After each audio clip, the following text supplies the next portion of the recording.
Once upon a time, two boys grew up playing hockey in the village of Terrace, British Columbia. One of them went on to play in the National Hockey League. The other became a comedian. Now, one flies planes and coaches youth hockey. The other is still a comedian and owns newsstands. This is their podcast, Enjoying Orange Slices with Jeff and Ian.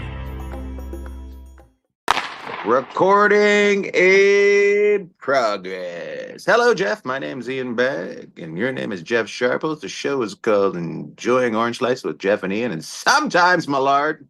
Today he's out, I don't know, trying to get hit by a car on his bike or something. I don't know. I hope not. I hope not.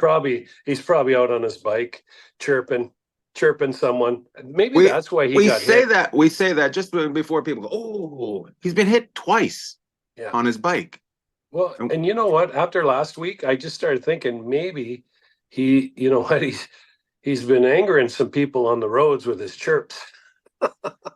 Maybe that's funny. Maybe it's not so accidental. But I keep telling him ride in the sidewalk and stay in the cul-de-sac. It'd be much safer, but he won't do it. And then he's always bragging about who he's out riding with.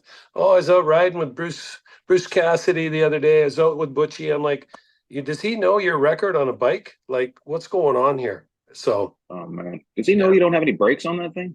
Yeah, I don't know. Good guy though. Good guy, Millard. He's happy the season started. Like he's one of those guys that you can tell he's just not. He enjoys his time off, but he's just not himself the whole summer. Well, he took me down on Saturday night when the last preseason game, I went in there and the whole crew was in there and he was flying. You could tell he was more hyped up about getting the season going than anybody. So it's been pretty exciting TV so far in Vegas. They're 3-1. And did you watch the game last night? No, I listened to it on the radio. I didn't. I don't have that technology. It was in the big city of New York. So I listened to Dan and Gary, not Dave. Dave and Shane are the TV play-by-play. Dan and Gary were on. So I listened to them. And you know what? There's a couple teams I want to talk about a little bit. One of them is Washington with their new coach, Carberry, who was there last year. And then I want to talk a little bit about Huska, how just in Calgary, how these guys might just give, like Carberry gave the Capitals a shot in the arm last year, got them into the playoffs. They're 1-1 right now. They haven't only played a couple games, but they look or it sounded good. They jumped all over Vegas in the second period last night and got a lead that Vegas couldn't catch up. And then Calgary's 4-0. And Huska, I really liked Calgary's team last year. I know people are like, oh, what's going on with the Flames?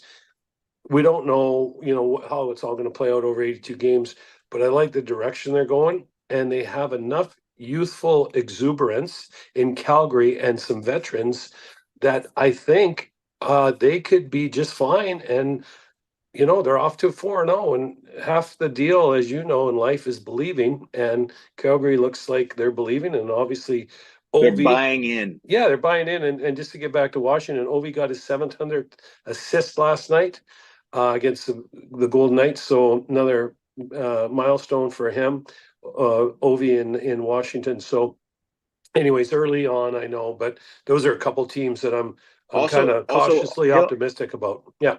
What's his face that got traded from Thompson also, that he stood on his head last night because he had something to prove against those guys too. So yeah. You know what? Logan Thompson was a good goalie in Vegas. It just doesn't always work out, with the player and the teams. We're seeing the same thing, just for a couple players that I kind of keep an eye on, obviously, because I follow the Golden Knights so closely. But another guy was Paul Cotter, went to New Jersey. He's off to a hot start there. Good for him. Change is as good as a rest, right? A lot of times. And then the other kind of guys we're looking for that were the big name signings, really looking for like Stamkos and Marshall to kind of start finding their way in Nashville. And, it hasn't been a great start there, but it's the reverse of what you say though, because I was going to say there's some teams that are starting out slower, but you can tell it's just it isn't there yet, where some of the teams have been able to stay the same from last year and kind of gel a little bit quicker. Like Nashville is taking a while to gel, but you put that much talent onto one team, it's going to take a little bit for it all to come together. Well, it is. People got to find their happy place and Where they fit in. Exactly. And let's not forget, the NHL now plays the preseason like the NFL does. They, they play their stars maybe a little bit like more than the NFL does. But if you look at the NFL and the way the season starts, unless you're someone like Mahomes, right, that just takes off and they're off and running at 5-0. But if you look at the NHL, you see a lot of these teams, there's so much money invested in these superstars now that they maybe don't get the reps they used to years ago. Like we might have talked about it last week with Millard, but you play 10, 11 exhibition games. Everybody got in for 5, 6 games. Now you play 6, your stars might play 2 or 3. And I kind of look at it and go, well, they should probably come back a little faster because these guys skate all summer and they're in so much better shape now than years ago. And that's not to disrespect anybody who's played the game because everyone's worked hard to get where they are. But I think people would agree the resources are there for them. But you know what? You can't teach timing and you can't teach, perception of how much time and space you have. And that's what happens. The preseason is one speed, the regular season, day one is another speed, and we'll just keep on ratcheting it up. So that could be what's going on in Nashville. It's a team sport. Like just because players individually doesn't mean they're a team, right? So they got to become a team. So I don't know. I think Nashville is going to be scary at some point as soon as it clicks. But I don't know. Last year, also Edmonton panicked right away and kind of lost a lot of games and then fired somebody right away. And so I don't. Vancouver's the same way. You can tell it's not gelled yet. So well, and we talk about these teams a fair amount, but how about another team like Buffalo? You bring Lindy Ruff back, kind of trying to rekindle that old Sabres vibe, and they're off to a terrible start. And they're 0-3, and you're like, oh my God, the sky's falling. There's still 79 games to go. But they go on a road trip here, and they're going to need to find some wins. Edmonton goes to Nashville this week. I think tomorrow. I think it's tomorrow. The next day, Nashville's got to find some good vibes. Edmonton found some last night, but yeah, Edmonton hasn't been where they want to be there. And I think you see a little bit in Florida's game as well. Florida's a little bit hungover, but they're still finding a way. Edmonton's hungover, those two teams played June 25th. But another team I look at is Buffalo. I was like, we don't talk a lot about them, but they've got a lot of young studs there and a lot of really good things, to feel a lot of things to feel good about. And they went over to Europe, and no one really knew that New Jersey came back 2-0, and they came back 0-2, and then they lost their which was the arena they were playing at, the O2. Yeah, was it? Yeah, it was the O2. They were 0-2. The O2. Yeah. So you know what it is about Buffalo? I was watching a show last night on Netflix called Receivers. It's about the NFL receivers, and they were talking about Detroit, how Detroit's been a horrible football team for about 30 years, and it's taking some time. It took that long to change the vibe, right? Buffalo's stuck in that as well. They have so many good players, but it's not a winning mentality there yet. Yeah, so who's going to come in and kind of, tip the balance in their favor? And you've got some really good young pieces of the puzzle there.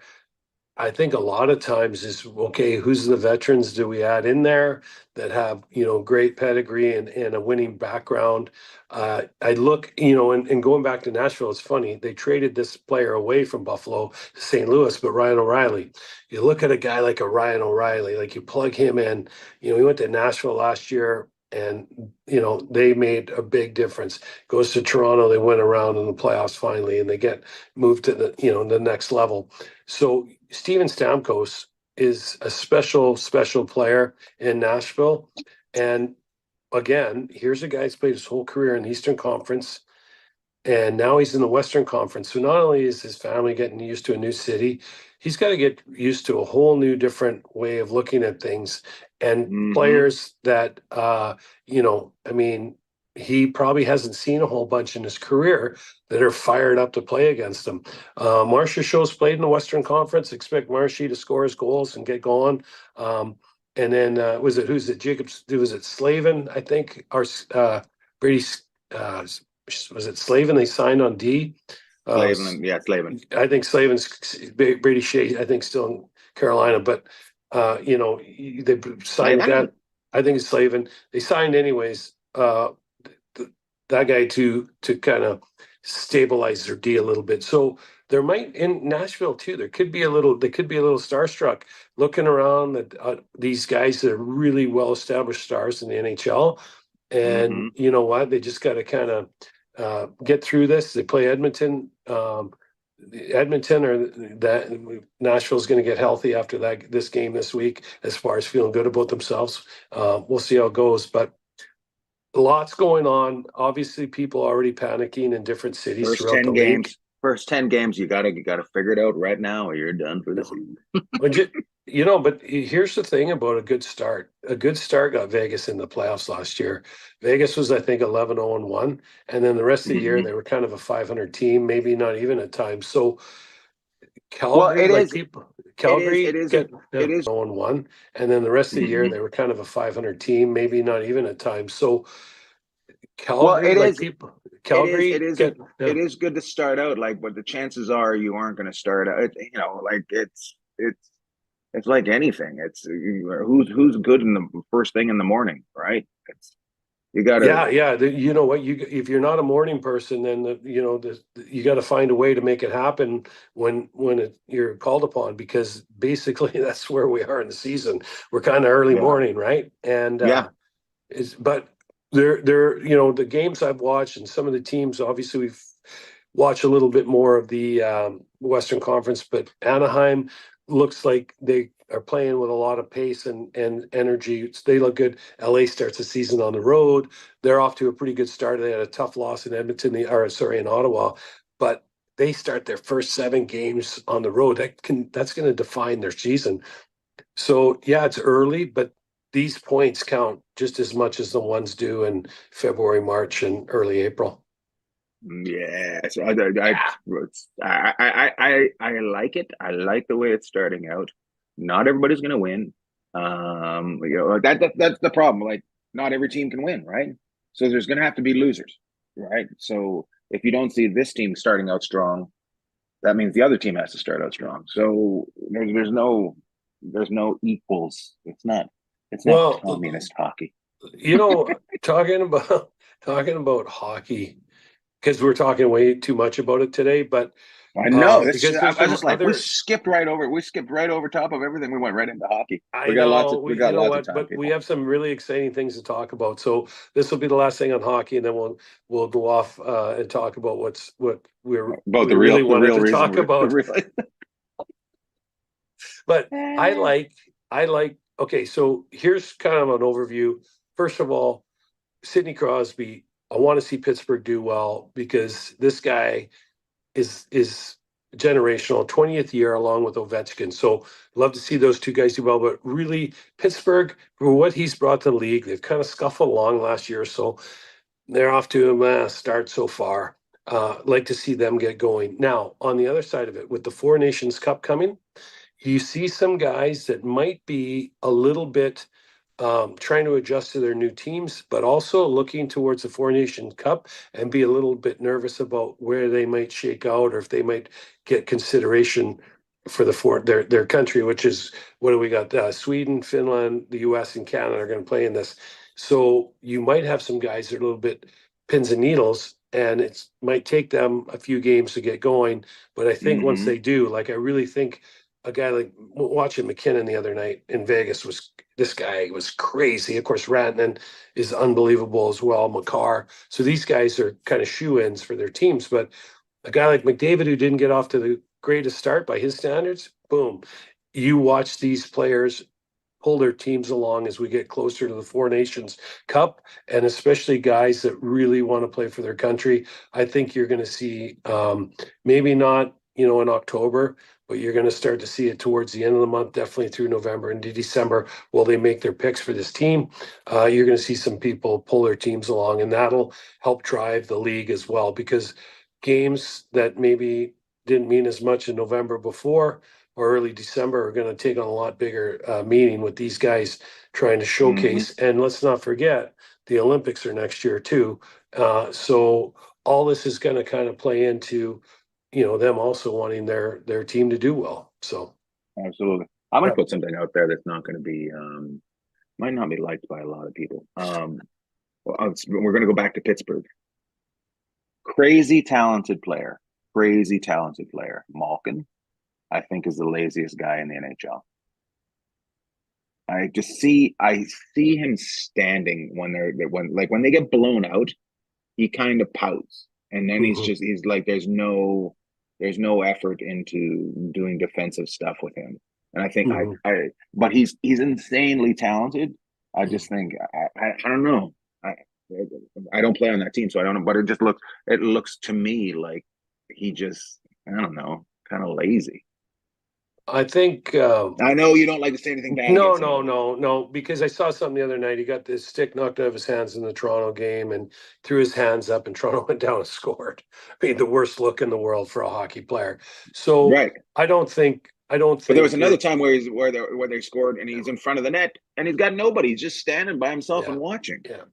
Yeah. Well, and he's aware that he's a elite player in the league, has been for a long time. Maybe not the way he once was, but these guys are aware that every move they make is, people are watching it. Maybe a guy that's a fifth or sixth D.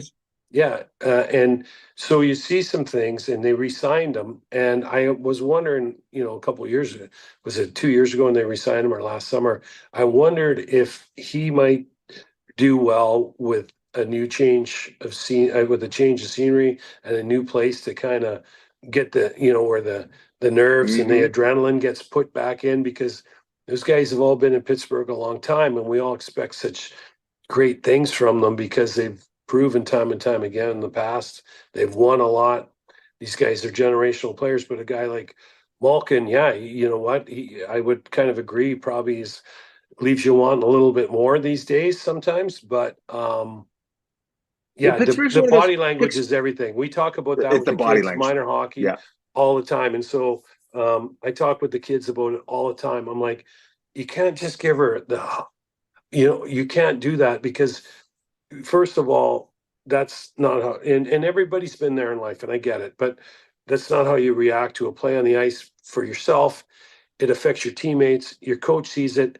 And as these kids travel and move on up the ranks and people are watching them, if you slump your shoulders or throw your hands up, the scouts and the people in the universities and the colleges and junior teams, they see this.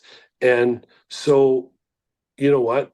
It and nothing really good ever comes of it. So I would say, with some of the stuff that, maybe that's happened with Evgeny, is it might translate through the team when they see that, and he's a leader, and he needs to make sure that he keeps that in check, just like we would ask any young person that's playing the game that maybe doesn't have as much experience as the pros do, to do the same thing. It's just it's attitude, like you say, it's body language and attitude. But at the same time, when I see Pittsburgh get blown out, I'm confused. Like, it's just like, what? Yeah. Like, you're just like, wow, how does that happen? I don't know. They seem to be, there's a few teams around. They've been one of the teams that's kind of, when it goes a little bit south for them, it goes south. It multiplies on top of itself. Yeah. And they don't have a rainstorm; they have a hurricane. Like it goes crazy.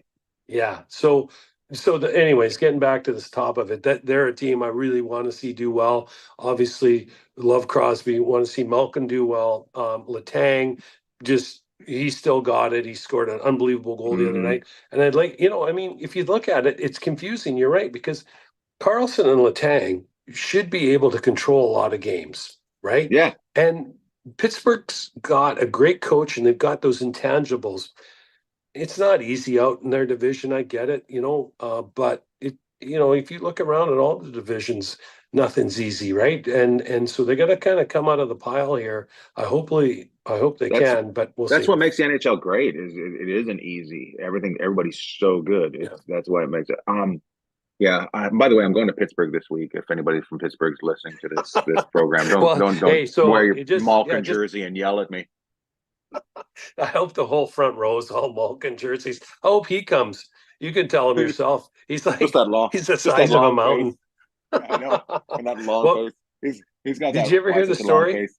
Did What was that? you was it you telling the story about he never gets to know, or years ago I heard a story, he never gets to know We any of listened to it. We listened to it on that podcast. Yeah. So when 5-7. Ashton Reese was in Vegas, I was thinking about that. How he never used to call anyone by their name by their number, because they weren't going to be around long enough for him to care about getting to know their name. So the guy's a character, right? Yeah. But yeah, I don't know. I would love to see him find that next gear again, because you think about it, if he does, there's really their top two centers are him and Crosby. It doesn't get much better than that. It doesn't get much better than that team. It does not.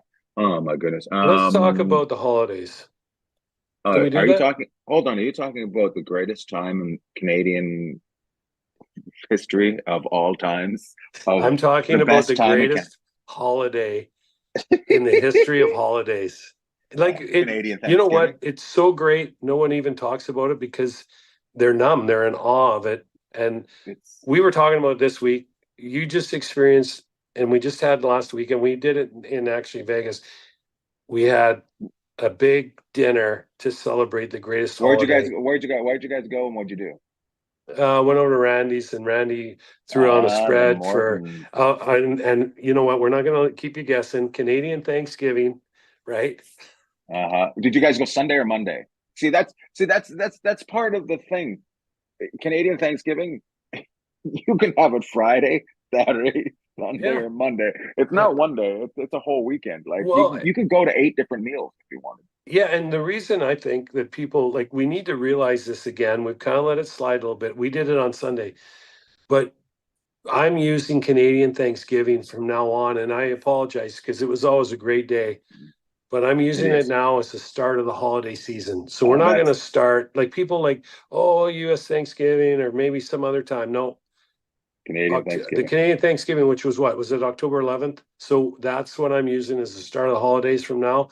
I'm getting my Christmas list out. So getting your Christmas list out. Well, you got to tell everybody what. Well, you know what? We went to Terrace, and people are like, "What are you doing here?"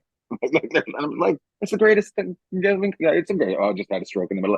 It's the greatest holiday of all time, Thanksgiving. They're like, "Oh yeah, I forgot." Like, I was reminding people the whole time I was there. It was like, yeah, nobody cared. Yeah, it was great. It was good to be in Terrace though for Thanksgiving. Weather. This is how great it was. Weather beautiful on Friday when we arrived. Saturday, Sunday poured like a mother trucker. It was so rainy. I was just like, oh yes, this is the Terrace I remember. Just soaked from the house to the car, just drenched. Shoes wet the whole time. And then as we're leaving, here comes the sun. Here comes the sun, little darling. And then you take off out of that airport. My wife loves flying into that airport, but she hates the planes that fly in. She goes, what are they? I hate these fucking planes that they put us on to get there. That's awesome. And she goes, it vibrates the whole time, makes me want to puke. I'm just like, it's so bad. Yeah. I'm like, oh, my parents are going to be loving you coming into town for the holiday. What are shit planes that are flying into? And then she gets even fired up because she sees the big planes that are flying the mining guys in. She goes, why do those dicks get to fly? Oh, it's so good to go. It's so good. It's always good to take an American to Canada. Yeah, well, you know what, those airplanes, well, I know that airplane very well, the mighty Q400-8 Q400, but you know what, the service in Terrace years ago, our hometown used to be 737s and 727s. Remember that? And then it slowly kind of fell off, and then They brought the Bach jet in for a while, which is a 4-engine airplane that you see them use firefighting once in a while still. But It's an English plane, isn't it? Yeah, I think it was, I forget where it was built, but yeah, it might have been built over there. And then now the Q400. But the thing is about the Q400 is it's got great performance. It rattles a little bit. They used to have this noise canceling system on the inside, but then they turn them all off because it sounded like you were, when is it an MRI where you hear Yeah, that's funny. that's what it was like. You'd be sitting like four alpha, you'd be like, excuse me, there's something going on with this wall. Well, we used to go back People are there panicking. and Yeah, be yeah. like, oh yeah, hang on a second. And so basically, I think what they've done over the years is disabled the noise canceling system in there. Oh, That was a awesome. great idea at the time, right, when they were brand new. And so yeah, now they're and I'm like, you know what? I'm like, oh, this is smooth. We supply this is nothing. But I look at it and I go, you know what's great? And I don't know if they're going to keep 4 times a day, but I think it's like Jazz or Air Canada goes in 3 or 4 times a day, and WestJet goes in 2 or 3 times a day. So it's kind of nice to keep the service up. So well, that's they're thing, not replacing it with anything, right? I mean, it's not like they not have at the moment.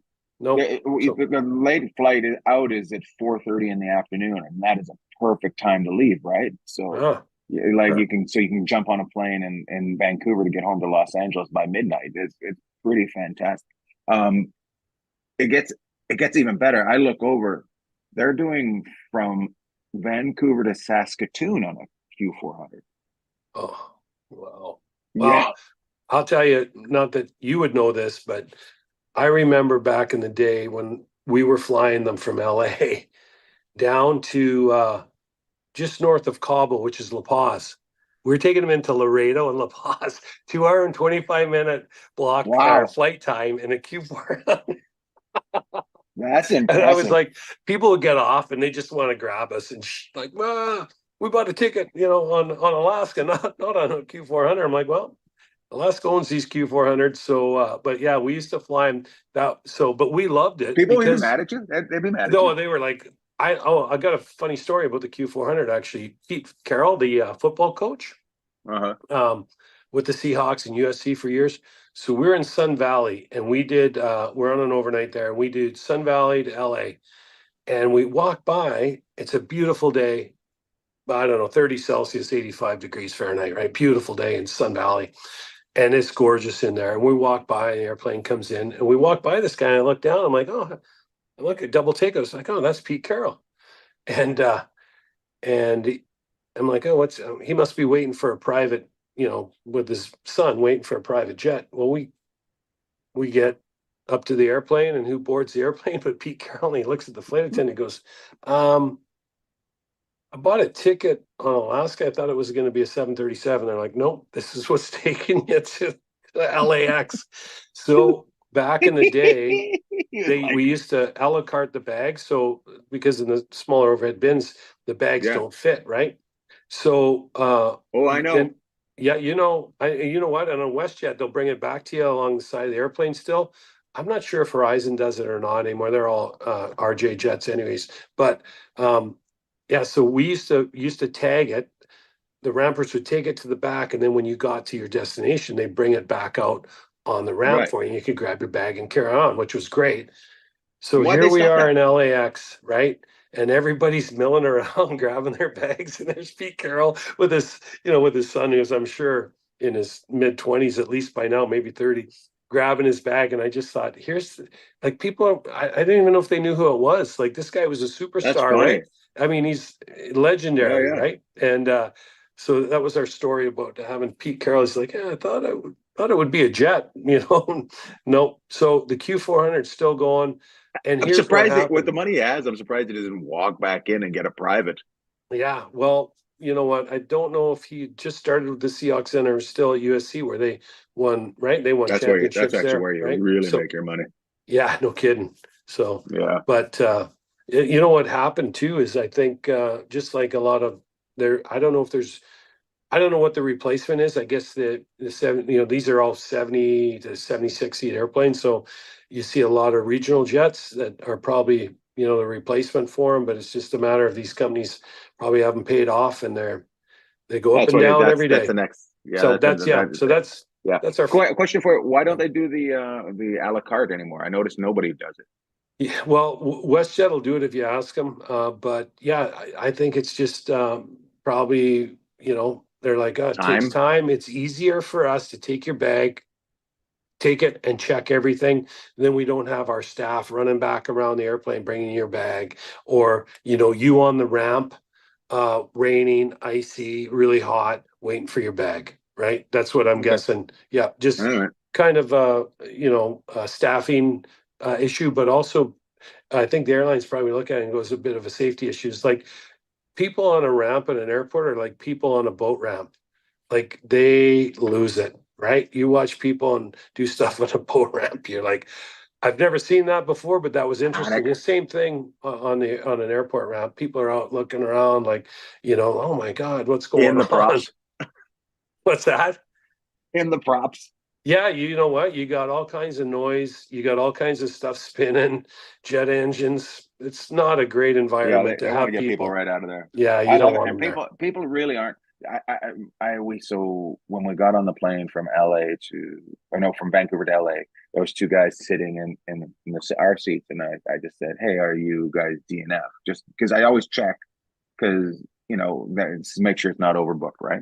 And they go, "Oh, wow, we forgot. Oh, we're on the other side." And I go, "Just sit there. We'll just sit over there, right?" So we just switch sides with them, right? No, I'm not like, "Get out of our seats." I'm like, I'm not a guy. Yeah. But it was two hunters, right? And I just said, and I just go, "I hope he's not your guide." He lost it. Oh Never not on stage, are you? I bet you Cab wanted to just choke you right there, eh? You're not on stage, Ian. That is just good though. shut it. Yeah. I thought it was fantastic. She didn't Good care. time, She though. just wanted to go to the window and pretend like she wasn't with you. Got to sleep. I got to sleep. She loves snacks on plane. She's just like, "Oh, I wonder what they got for us." Good life. So it was fun. It was a good time. We had a great time. Terrace, who did I see in Terrace? I didn't get to see Trevor. We went to see Keith Axelson. We seen a couple friends. We went to the Thornhill pub on the way in. The Thornhill pub, great place. Just it's beautiful in there. Yeah, I had some pictures with some people. Like they were talking to me, so I'm in Terrace. I'm trying to figure out who they are, but they're people that have moved there, but now they're watching some of the clips online. So I'm just confused. I'm just like, I don't understand what's going on here. Why do you know me? Kind of thing. So it was fun. You know that anyone that's from there would never get a picture with you. Like we remember him. That's why I was confused. I'm like, we know you. Got it. So and then what do we do? We went to Save on Foods about a dozen times. That was a lot of fun right there. My God. We tried to see the Northern Lights, but it was cloudy. So, and I think we on the day that it was clear, I think we may have missed them, but who knows? Because they were red. That's why I wanted to see them. Yeah, it's pretty crazy. Greatest Northern Lights I ever saw was up at Frank's Field in Terrace years and years and years ago. Yeah. Oh my God. Why were they so great? Were you even looking at them? I was actually years ago. We came up with I forget whether it's Seattle. So when I was playing junior in Kelowna, we went up to Terrace and played exhibition games against Seattle. I think we might have played them twice. Terrace put together an all-star team, and I think Kitimat put together an all-star team.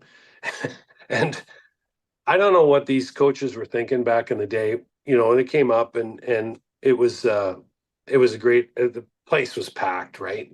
But we played senior men's teams multiple times when I was in Kelowna with junior, and every time we got young guys that are pretty tough, but they weren't men, right? Getting chased around. Right? We went down into Kootenays. We played down there with Trail and I don't know, maybe Castlegar, Cranbrook. They had teams. Nelson had a team. So we were up there. Is this during the season or preseason? Preseason. So we went up preseason, played them. And so afterwards, we were going to leave the next day. We're like, well, we'll go out and check out, the town. So we ended up at Frank's Field where there was a party and the greatest Northern Lights I've ever seen. So I'm sure you went to Jezebel's and then you went to Frank's Field, right? I don't recall that, but I do remember we're talking about Northern Lights, not nightclubs. Northern Light. That's actually a good name for a nightclub. Northern Lights, Northern Fights. Yeah. You know, So the greatest was I forgot about this. So, and I have a picture of it here. I took my dad to vote because he was doing some early voting, and he's a little bit older, so you don't trust the mail-in. Got to go up there. So we got his cane, got him in the car, took him up to the arena where you vote, and we walk underneath these two jerseys, Wade Flaherty and Jeff Sharples into the arena upstairs. That was fantastic. Did you know your jerseys were up there? yeah. Well, Wade, when I think Rob Barg asked me a couple of This years is ago. new, right? Yeah, so we got him a jersey from well, it was I guess maybe a couple of years ago now, last year. So yeah, so it's nice of them to put the But jersey it up. was number Yep. two from where was that? Was that Detroit or where was Four. Number that? Four. four. Oh, Bobby Orr. I thought it was number Yeah, two. that was the first number they ever gave me in Detroit was number 4. So Really? yep. Oh man, So that's if a I good could have number. stuck around, I could have worn it. But then one of my favorite people I ever played with, Rick Zombo, great guy from Chicago. He ended up playing regularly, so they gave him 4, and they gave me 32 or 34, and back then you didn't really want the high numbers because you're like, that's a good way to be knowing that you're on your way to town. But now everybody Funny. wears crazy numbers. But I was thinking about Zom the other day, talking about hockey. And he always said something to me, and he played at least 10 years in the league. Great guy. He goes, Sharps, wherever the puck is, I never look at my partner, see if he's getting it. I take 3-4 hard strides, and then, we look and I decide. So he made a career out of just pure hustle, and everything that he did. Always take 3-4 hard strides, Sharps, and then figure it out. And it's like, hey, that's a pretty good idea. That's really We should interesting. have thought about it sooner, but it was so simple. But He's a cock blocker. What's that? He was a cock blocker. Yeah. He's just getting everybody's way. Hey, he would always beat everyone to the bar by 3 or 4 steps. He was awesome. He'd rush in. That's awesome. Yeah, That's no, but really great good. guy, and just I don't know, we've kind of been all over the place, which is good. But back to hockey, this is fact because he told me it. It's not general information. I was like, so I tell the kids that all the time. I'm like, you know what? Don't wonder if your teammate's going to get it. Just get going and then figure it out. And that's what Saul made. That's a great. Yeah, that's a great. I think we could all use that, right? Just go, and then you know what? Unless you're in a turn lane or something, the light's red, don't do it then. That's but funny. Unless you're backing up. Yeah, just don't go then. But you know what? If you're wondering about doing something in life, get going on it and see if it's for you. Get going. Take 3 steps. Try to figure it out from there. Yeah. That's great. Yeah. But Zom was a great guy. So. Rick Zettler. Is there a Zettler? Rob Zettler. Yeah. Some lady was with my sister that teaches with my sister. That's her brother-in-law. He still coaches. I'm like, oh, it's a name we should probably get on. That's a good name too, Zettler. Great guy. There's another great guy. Played most of his career in San Jose, and now he is coaching in Tampa Bay. Oh, really? Yeah. Good for him. Yeah. And we should probably while we're throwing names out there, let's give our friend Dougie Huda a little bit of love. He's in San Jose.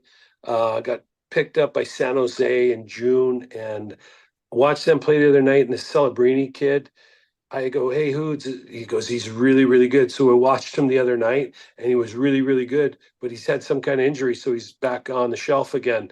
But the future looked pretty good in San Jose the other night. Right? They haven't said what his injury is yet. I think lower body, which in hockey could mean anything, right? Oh, man. Anything below the heart is lower body. Yeah. By the way, speaking of heart, I don't know if you watched last night opening of the Florida Columbus game, but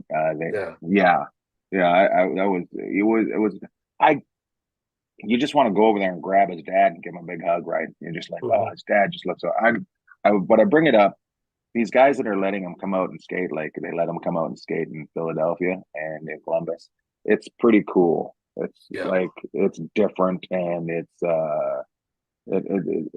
really I think separates the sport from other sports. Like nobody else is going to have a dad of a player that passed coming out for practices, and it's pretty crazy. And it also says where the loyalty lies to the sport, not the team, right? Like Yeah. wearing different tracksuits and going on the ice and being with the guys. He doesn't have to be in one place, you know. So I really like that they're doing that. Well, I think in this case with Johnny and his brother being taken like they were just out living their life, and just a weekend that was supposed to be one of the greatest weekends the family's ever had, and just turns to such tragedy. Everybody that's a part of the hockey world wants to try and do something to help the family, and you know what? Hopefully it's helpful and therapeutic for the family and for their dad. But I can guarantee you, every player on that ice and everybody in that organization wants to try and help somehow. So whether or not the practice is at a whole nother level, and it's been at the whole training camp and the start of the year, whether it's just going over and shaking his hand and giving him a hug, people want to let it affects everybody in the hockey community. And this is really something, because now we see, and Johnny was an incredible player, but you also always hear about what an incredible person he was. And of course, that's and his brother, and that is a direct reflection of their family and their upbringing, which Parenting. is so important. And so, yeah, it's one of those things where, when they go through and play Calgary, there's always going to be that the bond between not only the organizations, because Johnny played for both, but all the players, trying to help the family whatever way they can. And a lot of times people don't know how to help, but it's just nice. The family, I think, probably just appreciates a good word or a hug or a handshake, and that it's really cool. And I agree, hockey has its moments where you kind of scratch your head, but this is a moment that where everyone's rallying around the Goodrill family, which I think is exactly the way it should be. And I mean, just you and I talk about it all the time still, and we didn't know the Goodrill family, but we sure did marvel at what wonderful kids they raised, and how impressive Johnny was at what his profession was. And one of the elite players in the world. My favorite clips they keep playing are him at the brick tournament in Edmonton. Yeah. It's the scary part about it is the quality of the video being so good. So it's not that long ago. You're just like, oh my God, he was just a tiny little boy in that mall playing hockey. Yeah. And it's still good. Well, if you look at, the NHL, like this kid, I can't even think of his name last night, played on Ovechkin's wing, and he's 6'6", Ovechkin's 6'3". All these guys coming in, a lot of them are huge, huge, huge players. Yeah. Johnny was 5'8", and he found a way to zip in, zip out. He had incredible vision, incredible hockey sense, and he had a flair.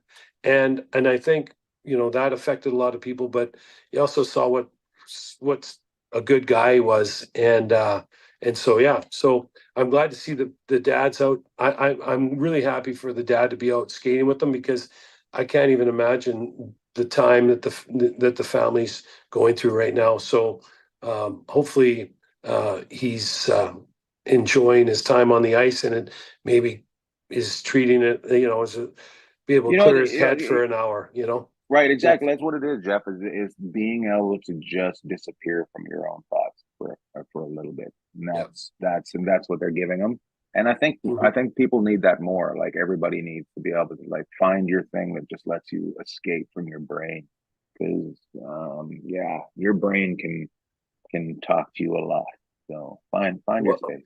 Well, Saul Miller always told me, and Saul Miller has worked for years, but he said the brain or your head is like a satellite dish. it'll scan the sky and it'll stop and go for every channel in the sky unless you pick the channel that you want to put it on. And I think in life, especially as we go see what's going on in so many different parts of the world in our life, and our phones, everything's right there right away. I don't know if we all put it on the channel that empowers us all the time. So Saul would always say, put it on the Jeff channel or put it on the Ian channel, and make sure that that channel is what you want. And if it's not, switch it and put it on the channel you want, because he says otherwise the mind will just keep on. Oh, that, Yeah. this, that. And of course, we've got so much stuff coming at us compared to, remember back in the day, I'll call you after school. Well, that was on a rotary telephone. Yeah. You had to get home. Yep. Yeah. So now it's like, we're tied to it 24/7. And because of it, you and I are able to do stuff like this. But yeah, so put it on one channel, and that's, one that makes you feel good about what you're doing and who you are. Nice. Yeah. Oh, wow. Okay. And an uplifting finish today. Should we do it? Do we do shout outs, or I don't know? Should we do shout outs? Yeah, well, if you want it, it's up to you. We can, what? I'll give a shout out. I'm giving you the floor. And you're giving. I'm gonna shout out just the whole town of Terrace, including my parents, who I just love. I was talking to Trent. It goes, "How was Terrace?" I go, "It was wonderful. It was sad to leave. I was angry. I was disappointed. I was happy." I said I left with a lot of emotion. He goes, "Yeah, that's a visit to Terrace." So yeah, yeah, it was just fun. I had a great time, and it's a weird emotion leaving, because you're so happy to be going home, but at the same time, you feel bad leaving. So yeah, it was a great time. Terrace, a wonderful place to fish. We've never combined on a shout out, have we? But we'll combine today, because I can't have you shout out our hometown and me go, and this place over here is really great. You should say Kitimat's fantastic. Oh, no, you won't hear that. No, that's just no, I can't do that. And the people at Kitimat can respect me for that too. They're like, no, don't shout us out. No, you're from Terrace. So we're going to shout out Terrace, but the other great place to fish, but also the home of the Kermode Bear, and really my favorite place. And I got to go back and drive over it, and just every time I go home is the old bridge. The old bridge is fantastic. It's one of the greatest. Circle. It's iconic. So yeah, I'll shout out Terrace with you. You know what? Also doesn't get a lot of attention. It should get way more attention. Like a real tip of the hat. Costa Lessa Hotel, or whatever. What was it? Costa Lessa. Yeah. The Costa Lessa. It's always full. It's always full. It's always full. Always full with hookers. I don't know if we have hookers. I just think we're just that one girl that knows everybody. Yeah, shall remain nameless. Like, what are you doing? I'm trying to think. I had something. I was gonna bring something else up, but we can't really go on after we talk about Terrace. That's it. We can. No, and we got the old bridge and the Skeena River. Look it up. It's a beautiful area, and a lot of people we grew up with still there, and have made a great life for themselves. Somehow we left, and we're kind of bumbling along, but we're trying our best. We're trying our best. Loved all.